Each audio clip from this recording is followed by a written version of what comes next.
Okay, hey everybody, back again. Gonna be doing a big one today. This is something special. Since this is going to be the 50th card in the series, I tripled it up, and we've got cable on the board today. So, as soon as I find what I did with my pencil here, we will get this started.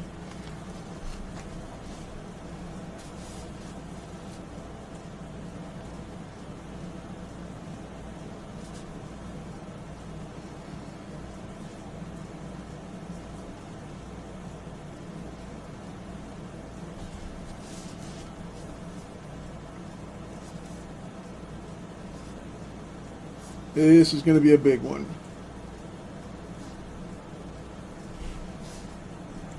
And just so you know how I did this, I took 3 cards, little scotch tape, and careful line crossover, and we're good to go with it.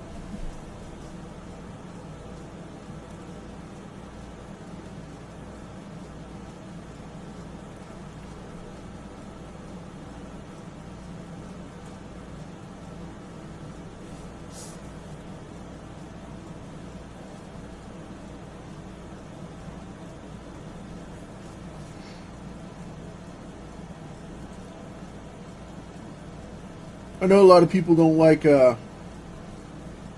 Rob's work, Rob Liefeld, but I was a huge fan of his back in the early 90s. I followed him from the late 80s when he did Hawk and Dove and a couple of other books that nobody even knows he was on. And I got addicted to his work there. No matter what you think of it, it's consistent. Let's put it that way. If nothing else.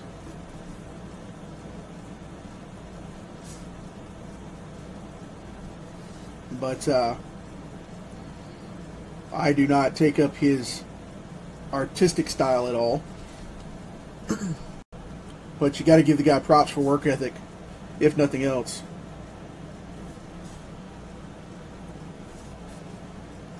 But I decided to take my own take on this one. I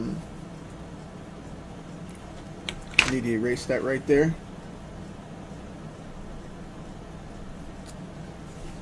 But yeah, I took my own take on this one because I am putting my own spin on this.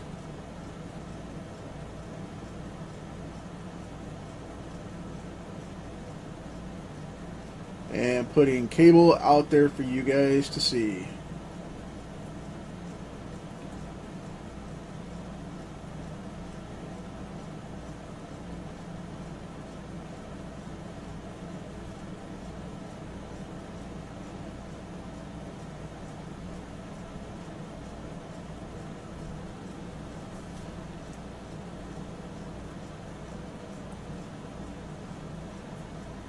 I think this character is overutilized a lot, overworked quite a bit, and not given the props he should have for the iconic character that he actually is. But that's the way they do it.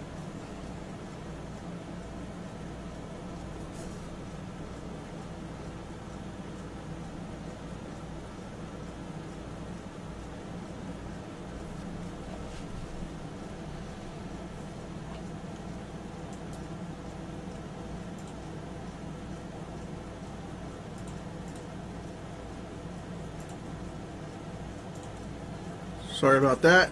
Had some stuff popping up. Had to take care of it.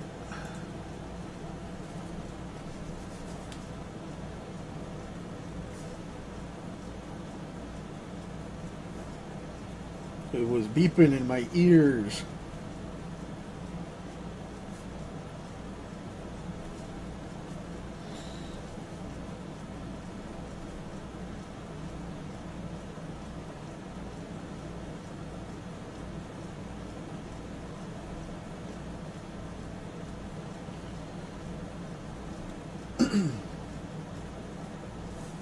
Hey Nick, thanks for making it, man.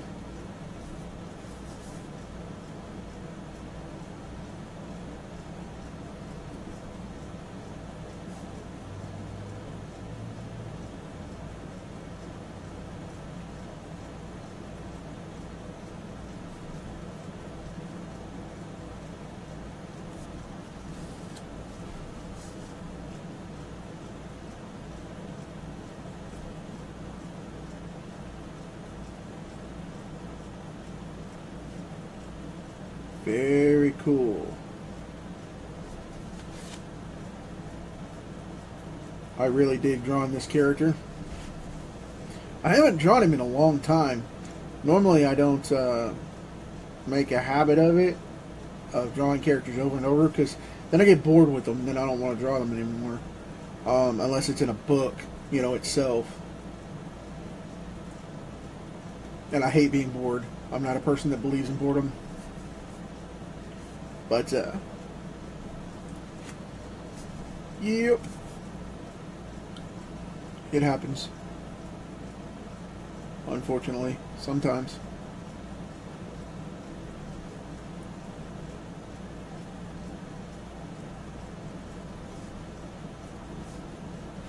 But we move on.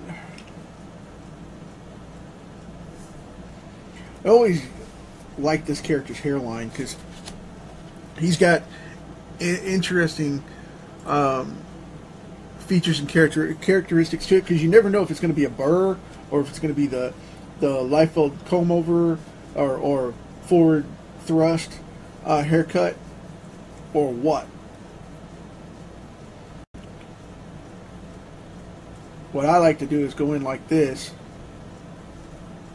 and put this little thing here, this little burst right on the crest of his head, and then come in and kind of simulate the hairline a little bit.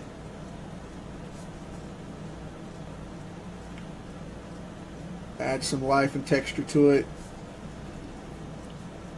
I'm going to go ahead and draw on that gun there.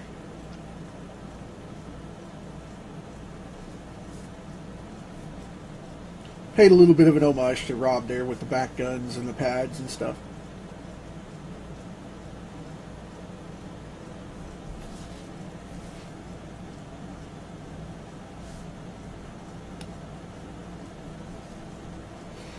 But then I come in and ridge this like this. Oops. Broke my lead. Oops is a technical term. Believe me, it's better than what I could have said.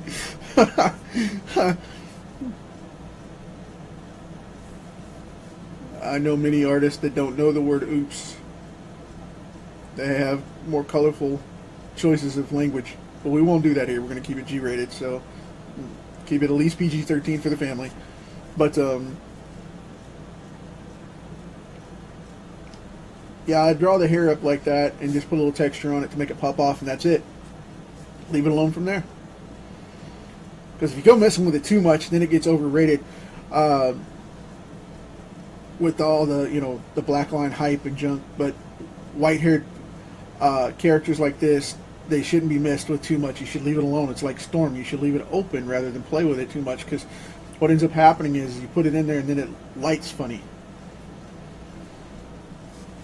Because white hair is going to be either black or white. It's going to, you know, there is no gray tone to it unless you're using gray to highlight it, and then it should be either white or gray, period.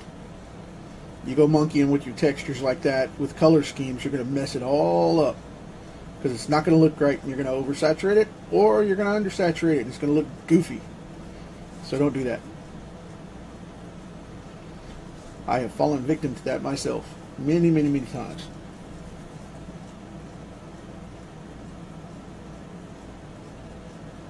You think you've done a lot of work to it, and next thing you know, you're repenciling because of the fact that you have to correct what you've done.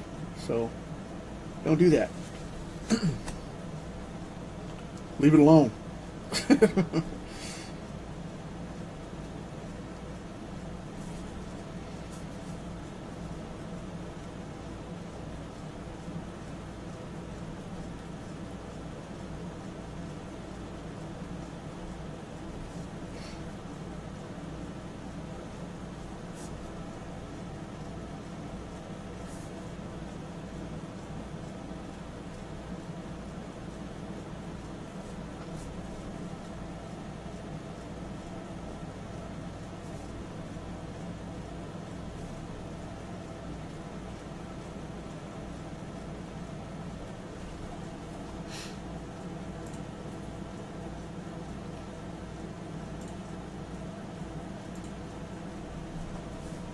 Okay.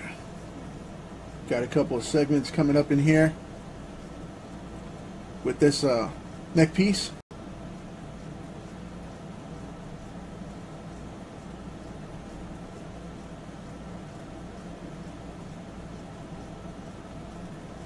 This column was always crazy. I always found this interesting, this piece of tech. But no one ever explained what it was. The closest that I found out about it was in Esther researching, talking to other artists, actual people that work with Marvel and drawing the book itself. They said it's a comm, but I guess that's, I don't know. It's just something that's stuck with Cable for all these years. So, we're going to leave it alone and leave it sitting there. We're not going to monkey with that. It is what it is, and it's a trademark piece for him, so hey, cool.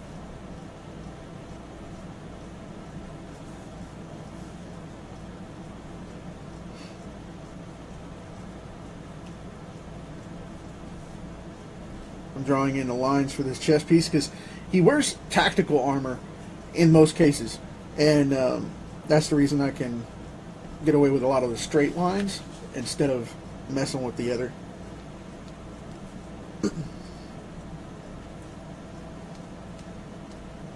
And drawing out the actual anatomy, and that a lot of people actually prefer that because the more tech you put on him, the less anatomy you have to draw. So it's like, yay, we get to skip around. Not really the best practice, but whatever works. I mean, to each their own.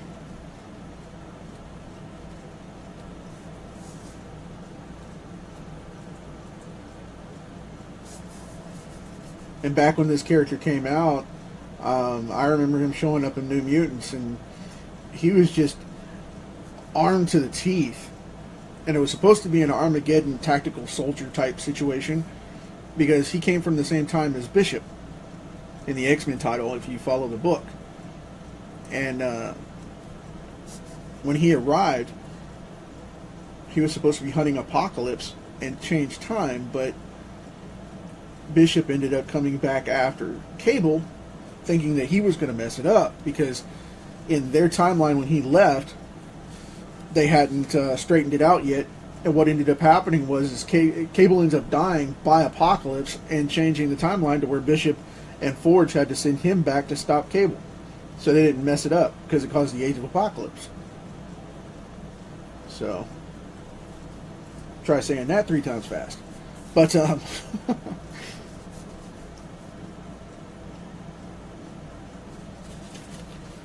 going to spin this around here.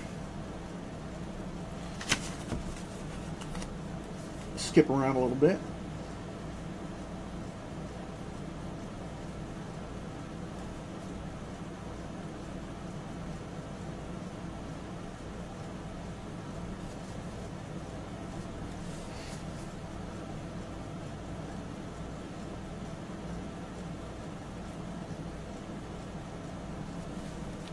And the guns that he came back to from the future with just were nuts.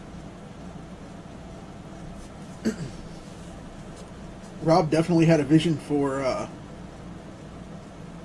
the space age blasters. You know, a lot of people criticized him for it and said that he couldn't draw them, but I was like, man, a lot of that is just unique. It had a unique characteristic to it that you just can't find. And it set a standard for the future weapons in Marvel. A lot of the future weapons in Marvel, including the cybernetics for Forge.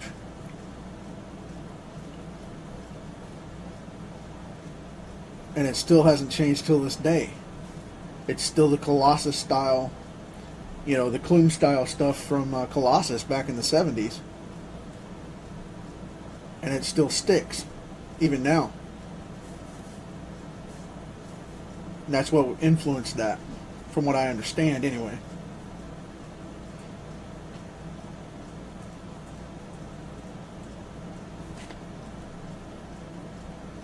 I know Rob and a couple of the other guys are going to see this, so I hope maybe they'll take time to comment on it, and maybe we'll get some answers about that. get some insight from the guys that actually did it.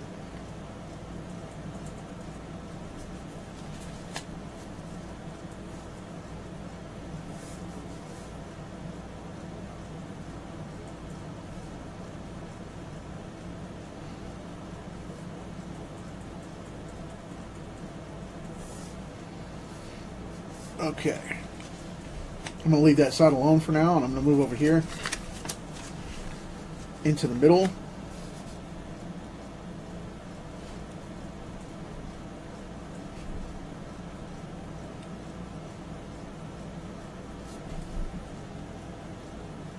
This is one of those classic, huge cable trademark gloves right there. Got the arm.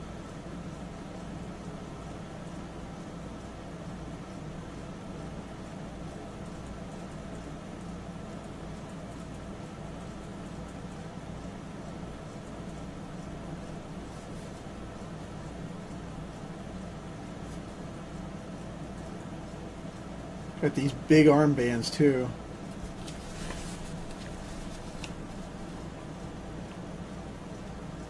But she had armbands upon armbands upon armband at the time when he was originally created. It was freaking awesome.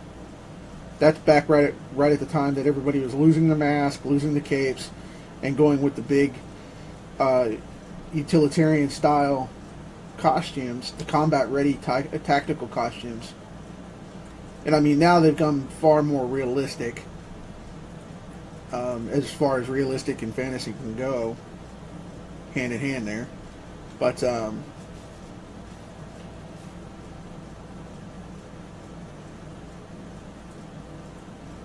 say it was overkill would be an understatement.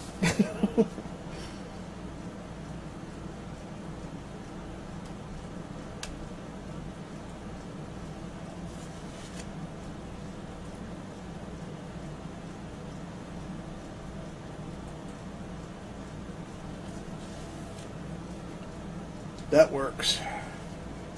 Okay. Gonna get up into this shoulder now. And there we go.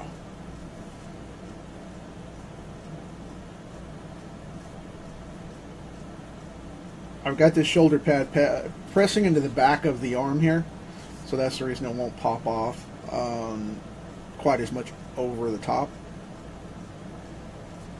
You know, it's not going to cross over the arm.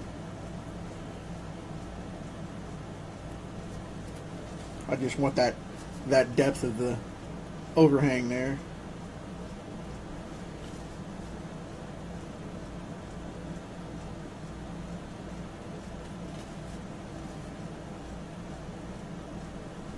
Pulling up that delt.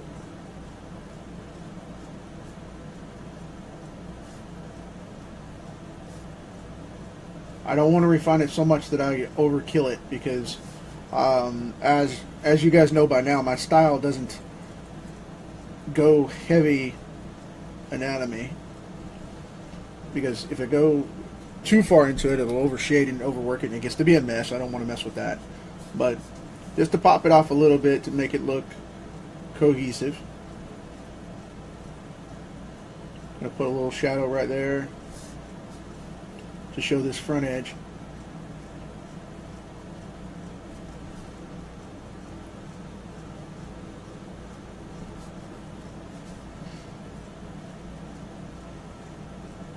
And obviously this one takes a little bit more time and effort to get it finished. But I'm going to keep moving on though.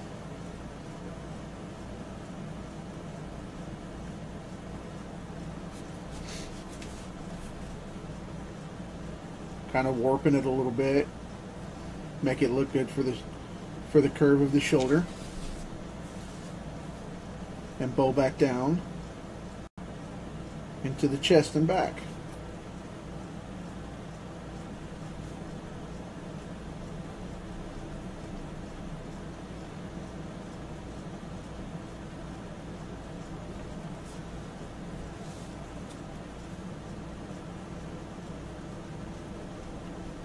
Give it a little bit of a front shadow there to show it's sticking off of him just a little bit better.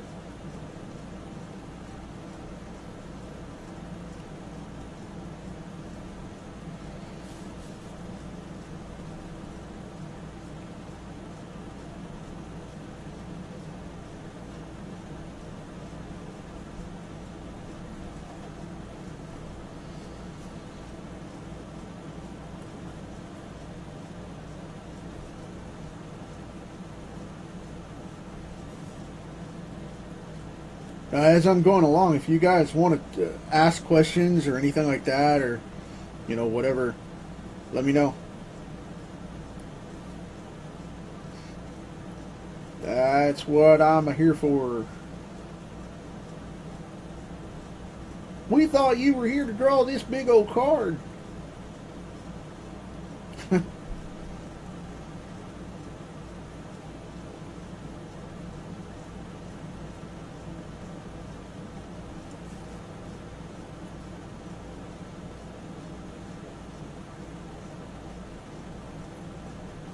So,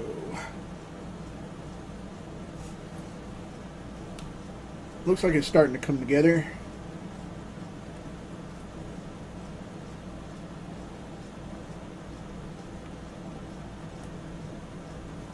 Another attribute cable, if you're drawing him, is keep in mind the dude's got one of the biggest necks in comics.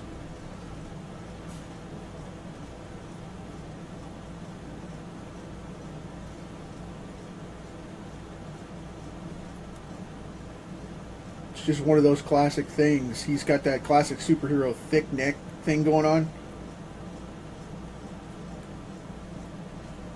Very cool stuff.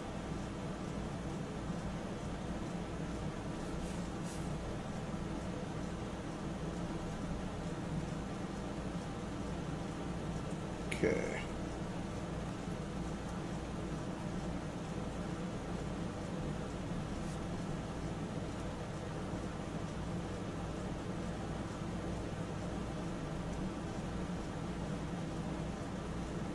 Gonna black out this column again.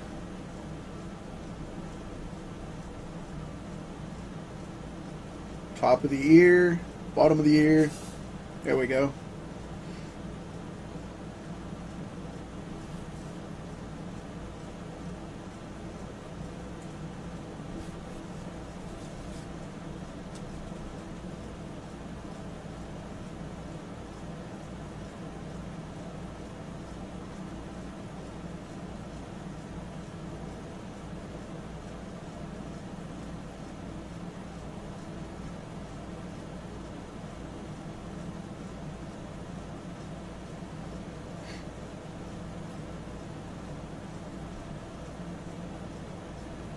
Again, going to do this little burst thing that I do to show the hair marking. Sometimes I'll ridge it if the character specifically requires that for their look, but I've been trying to do something unique with it to make it pop off a little bit so it doesn't look like helmet hair, which I don't like. But I don't like to do the buzz cut thing either, where it goes weird and the little spikes and does the Homer Simpson or Bart Simpson rather kind of pineapple head thing.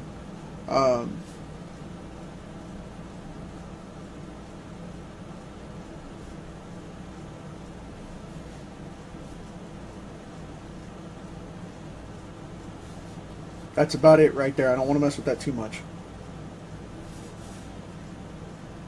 Again, we don't want to overwork that.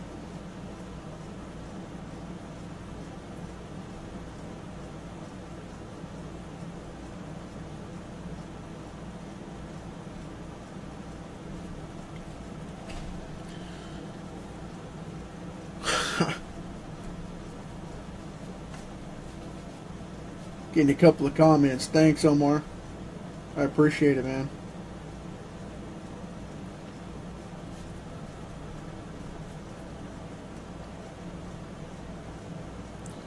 Hey, Matt. Finally decided to make it, huh?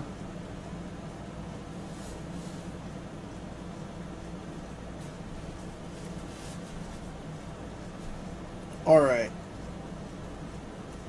I'm going to switch into this chest piece here. And like I said, this is tactical gear. It's not necessarily his actual pecs. He always wears some kind of armor in most cases, so I'm going to just put that on there. I mean, even if it's an X uniform, it's always some kind of body armor influence type of situation.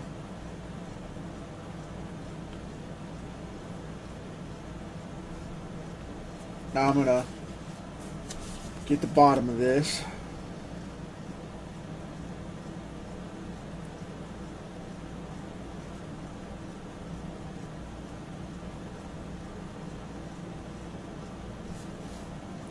And this is my design, by the way. I mean, I didn't throw anything major into it. It's just a comp of all the armors that I've seen over the years from him wearing throughout the comics. And I just thought it was a neat look. So if you ask where this armor came from, I just made it on the fly for this card set.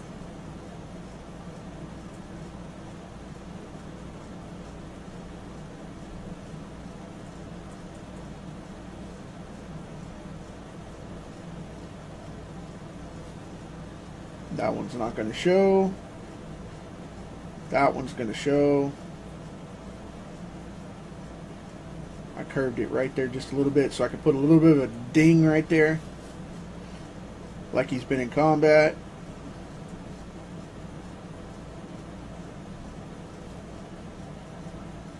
And because this one isn't going to show, this one is.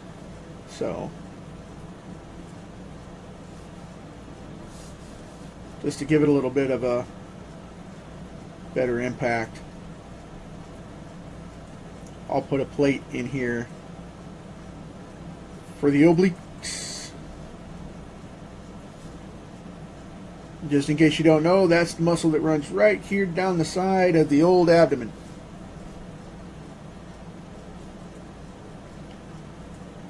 Those are the muscles you pack your love handles onto.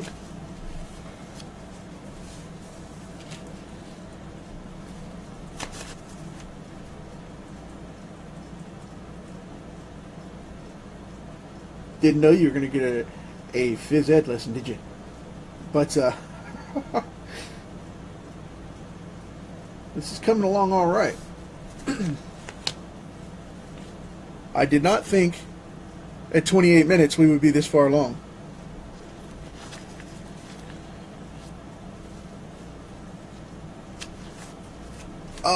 Cable, to answer your question, Matt, Cable is a telekinetic. He is Scott Summers and Jean Grey Summers' son from the future, and his powers, his mutant abilities are telekinetic based. So he can shoot blue energy bursts from his hands and control stuff with his mind.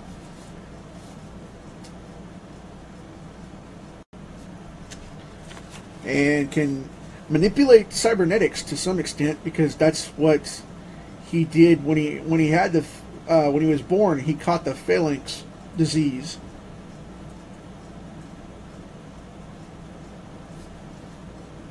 And you can look those guys up if you don't know who they are. It's a organic metal parasite.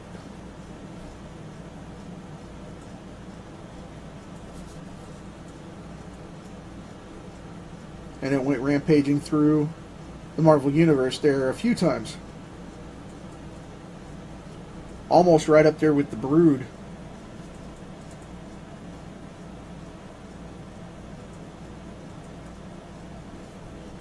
So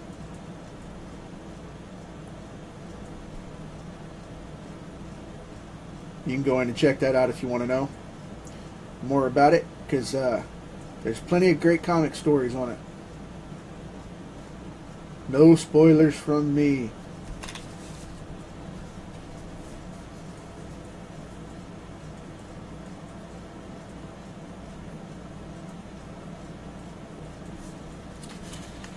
I'm going to try and keep this clean on his arm because I don't want to mess it up too much. But this is his cyborg arm. As a result of the pre-mentioned disease.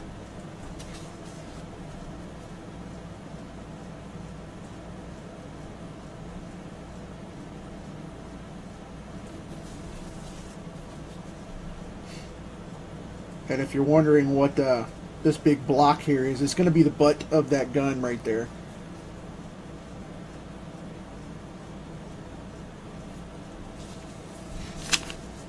I had somebody just ask me, what's going on with that big thing back there?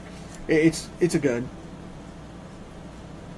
It's a Rob Liefeld style influenced blaster for cable. Just so we can have him hold something here to shoot, which is typical of the character.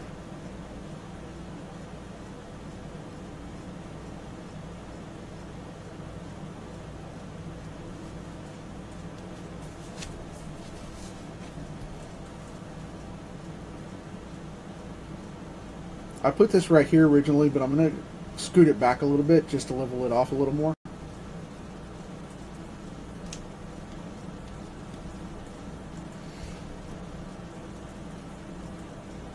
Put in that thumb right there. And then the index finger right here. Currently working on the hand.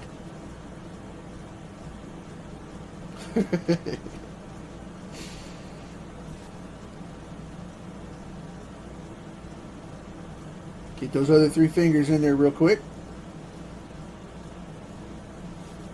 And we're going to do a typical Rob Liefeld glove here. You know, just a 90s, early 2000s style X-Men glove, which everybody had on every character with an X book for a while. And the reason I'm doing that is so that I can put in the base of this gun here and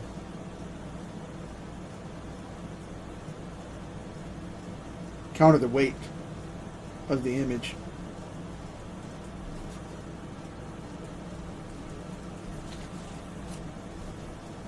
And now we're all upside down.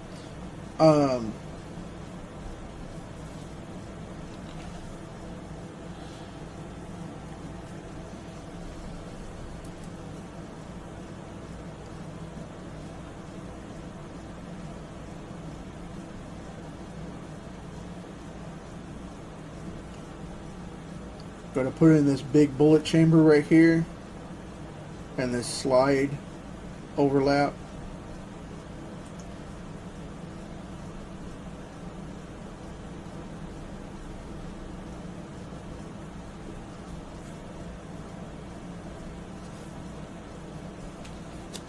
And these guns made no practical sense whatsoever when they were made. It just looked cool, and that was the extent of it. It did not have any practical purpose other than being just a massive weapon.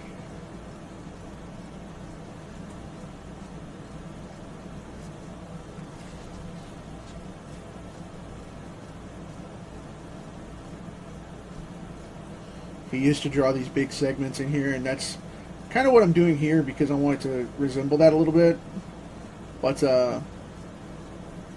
not go overkill.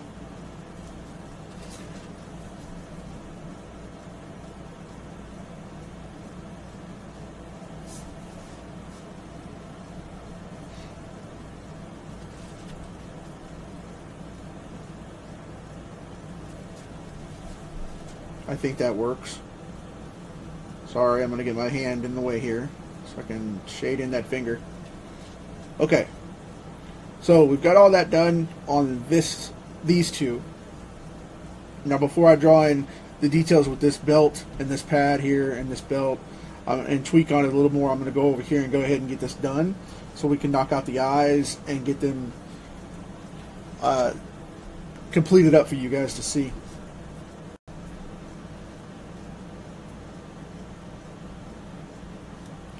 because this one is a massive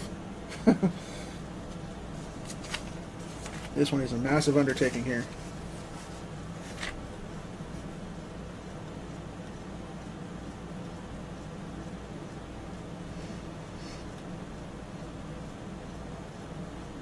Cut into showing the depth of this arm.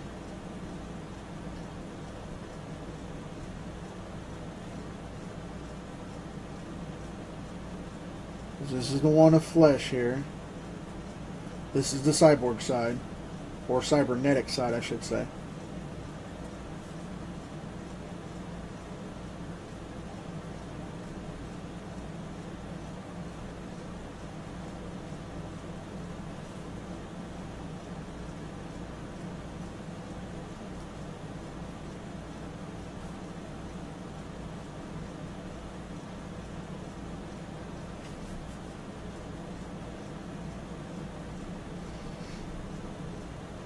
A little drop shadow down here, and hopefully we'll get this wrapped up in just a few minutes.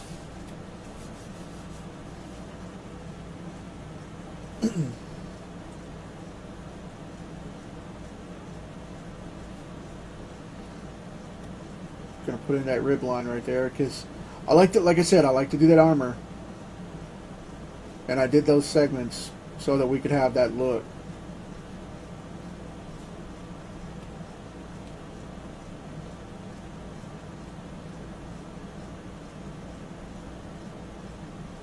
Got to add in those new oblique lines.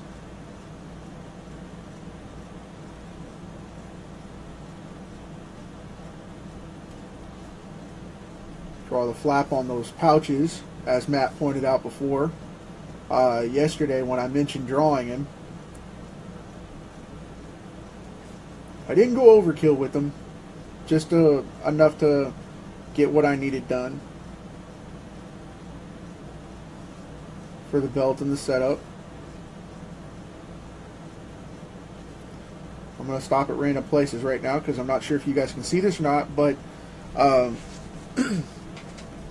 this strap right here goes down and connects over the shoulder here.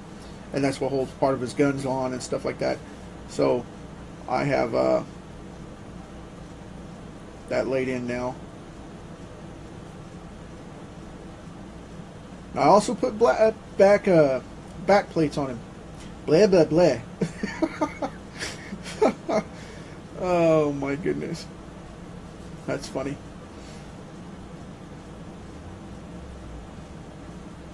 Yeah.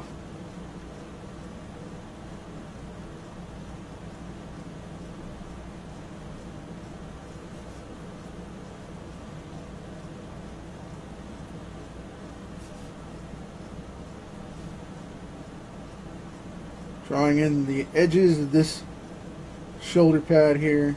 Again, this chest pad. Putting in the ridge line for the chest armor. Knocking that out real quick. And now, we'll go along here and connect up for the shoulder. Right here. And into the back of the arm right there. Boom. Alright.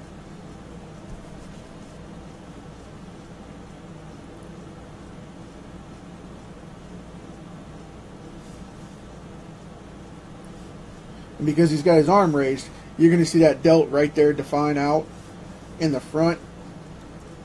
And then we're going to go right in here with the forearm. Which right behind that, I'm going to put in this. I'm going to pop off and draw in this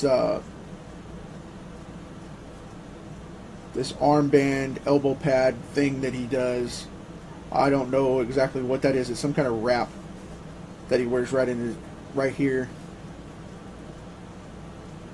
I don't know exactly why he does that or wears it, but with a cybernetic arm, he probably wouldn't need to, but does nonetheless. So that's what we're going to put there.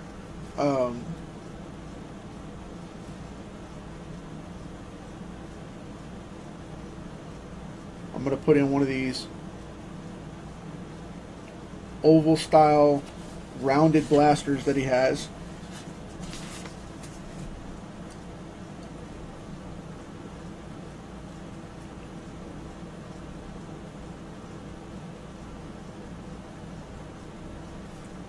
We're going to put that in place.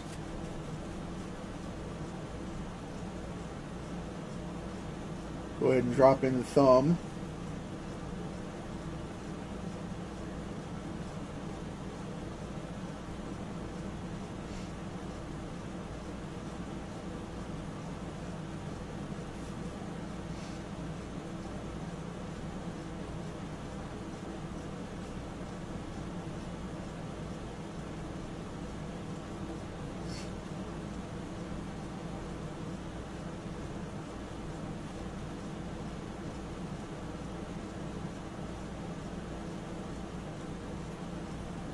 Now on this one, I'm going to get a little overhanded here.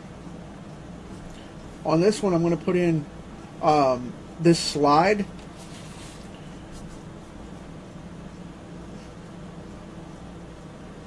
Because in X-Force, when it first started, there was this pistol set that he had, and it always had this little slide on the front that he would pop out and pop back. A lot of people don't remember that, but there it is nonetheless.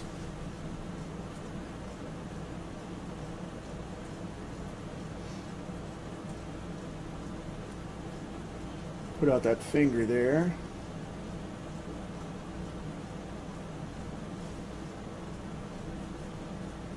Now we'll pop in those other couple of fingers, and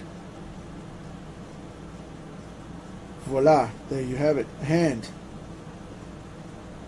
Imagine that. Going to put in the top of that glove. Again, it's got that little ring around it. That little padded ring right around the bottom of it. Right at the wrist. And like I said, I'm not calling anybody out or anything, but I think certain people drew that in there back in the day because one, it was tactical, but two, I think a lot of people left it because of the fact that it was easy to draw. You didn't have to draw the wrist correctly.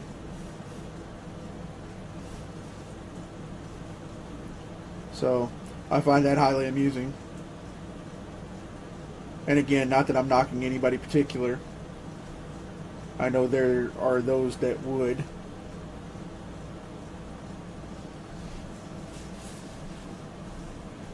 So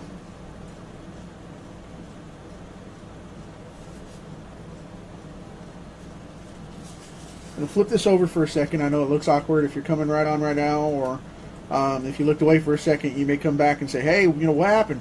Well, I flipped it over so that I could speed this up and get in here without messing that side up for this. Okay. That's what happened. Nobody got left behind. Don't worry. You didn't miss anything.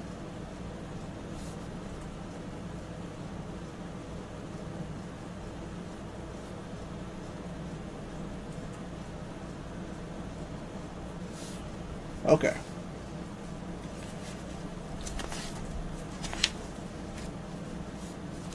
Oop, before I turn away from that and get to the face, I'm going to draw out this other gun back here. I do want to get that on there so I don't miss it. And draw this one back in here too, just so I don't forget the lines. That does happen sometimes, you know, the people get to going on a sketch and they'll forget where they're at and they'll lose lines. Don't do that. keep it simple.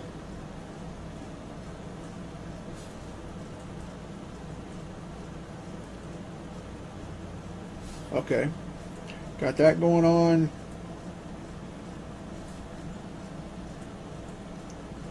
Draw in that undershadow right there. Now, as we're moving along here, just going to pick a spot and start knocking this out. There's the bottom of the ear. top of the ear, calm.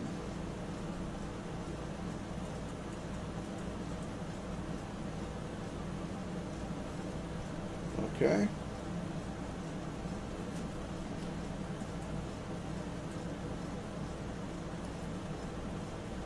There we go with that. I'm going to draw in that neck piece.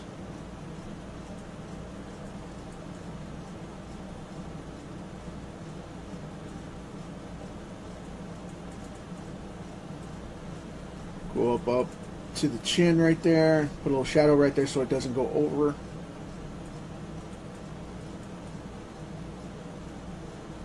Cut that lip out a little more.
Okay.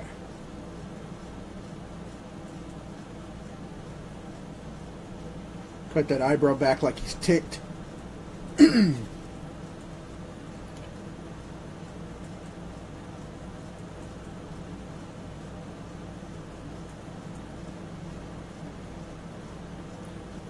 Now from this angle, I'm going to make this look a little different. Because it's so small, I want to make sure that it's all keyed in.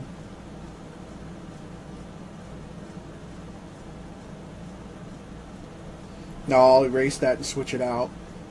And go for the black, of course, like it's supposed to be.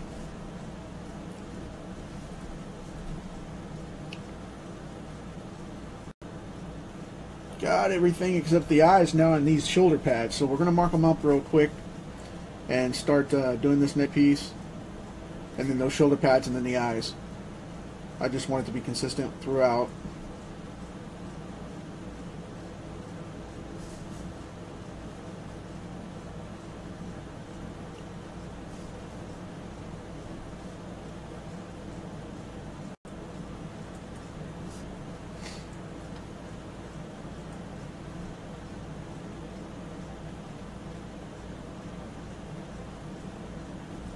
Because you never know which way you're going to get. Because he would also take this thing apart in the X-Force series. Every time he came back with new armor, he would take this thing apart and reconnect it in a different way. I don't know if they were working on it or it's supposed to be a repaired look or what, but whatever. Anyway.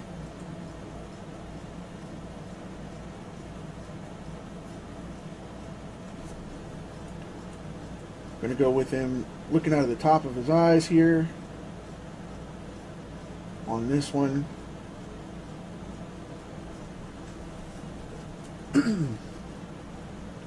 Cut the eye back over here on this one.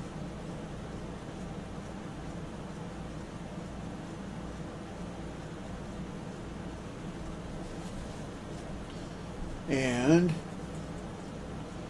over here.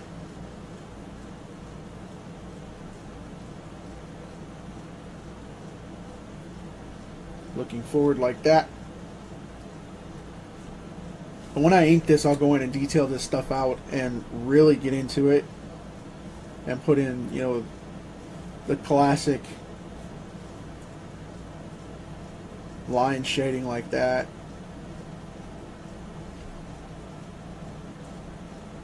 Stick my hand across here to show you guys what's going on.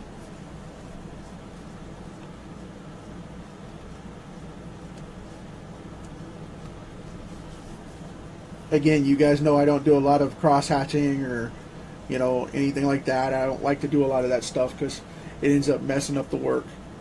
I end up muddying up the water by doing that. But in this particular case, though,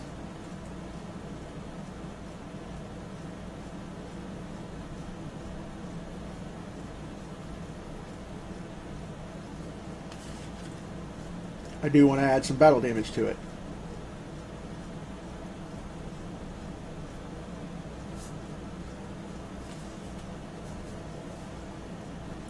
I'm also going to put in a little bit of shading. So, did I run out of lid? I might have. Yep, I'll have to switch. There we go.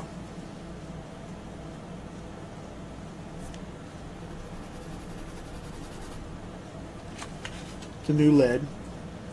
I just wanted to file it down a little bit. I don't know if you guys saw that or not, but what I do is I take it like this right here and just scribble it out, and it gives me an edge.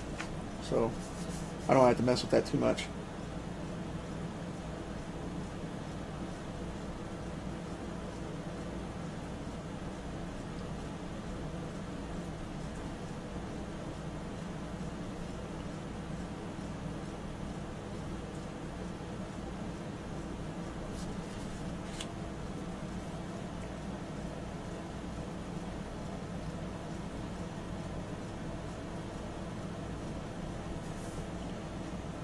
Give it a little drop shadow under here for the neck. And now I'm going to define this out a little bit.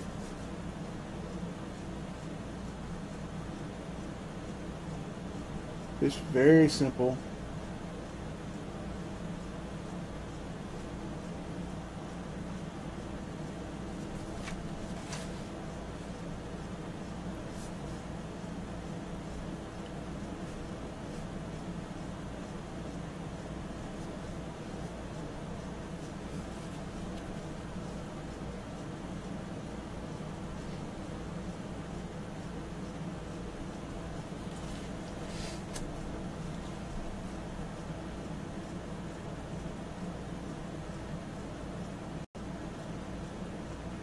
And to make all this cohesive, what I was going to do is I was going to put in this this background right here with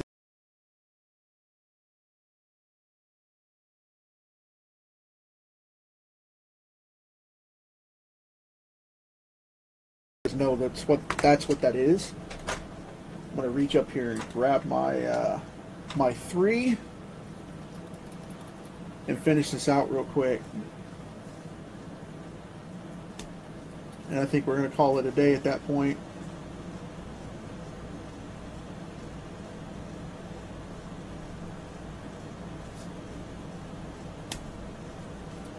May have to call it sooner if I snap up all my lead.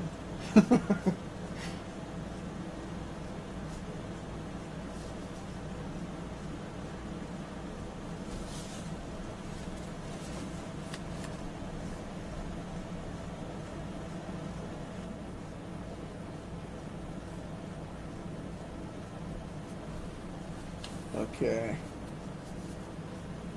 Yeah, see, like this line right here, that's going to connect over to this over here and whatnot. I've got it snaking through.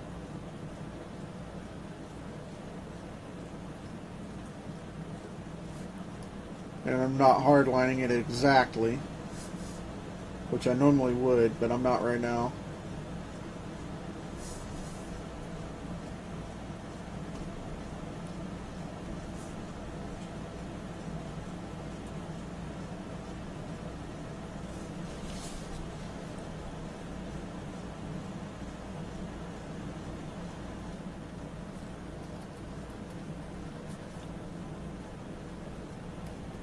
I just don't want to break that lead off too much.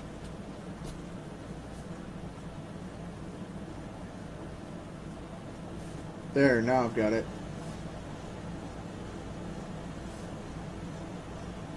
Sometimes you have to just finesse this stuff, and I'm really heavy-handed, so I tend to break these things off. I'm going to go back to my 7. I'll just be light.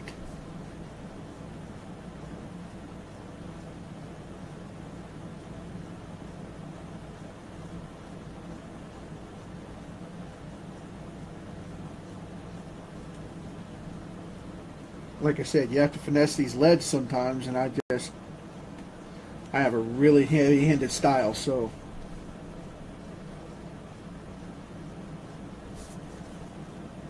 that's why I lay out ahead of time, because once a line's down there, it's especially with these cards, it's there, man. I mean, it is there.